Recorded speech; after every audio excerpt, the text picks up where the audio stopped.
तर मित्रांनो खूप दिवसानंतर आज आम्ही एक ब्लॉग शूट केलाय जे फन गेमचं होतंय का हो एकदम खूप मस्त झालाय. तुम्ही लवकरात लवकर जाऊन बघा, नाही बघितलं बघा. आणि सबस्क्राईब करा, कमेंट करा, लाईक करा आणि मेन जे तुम्हाला आवडलं ते कमेंट करायला विसरू नका हा. प्लीज. आणि काय सजेशन असेल ते पण सांगा, आम्ही अजून बनवायचा प्रयत्न करू. ठीक आहे, लवकर लवकर जावा आणि बघा. लिंक खालची दिली आहे, लवकर लवकर जाऊन बघा.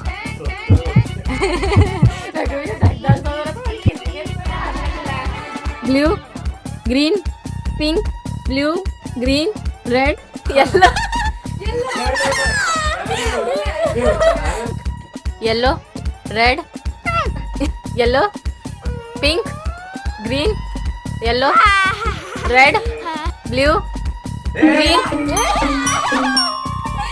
इसको पता है यहाँ पे ऐसा है, सिर्फ ये हाथ को चेंज करना है तो उसने म्हणून मी हे टाकलं हिचं पिकासो वाला ड्रॉइंग.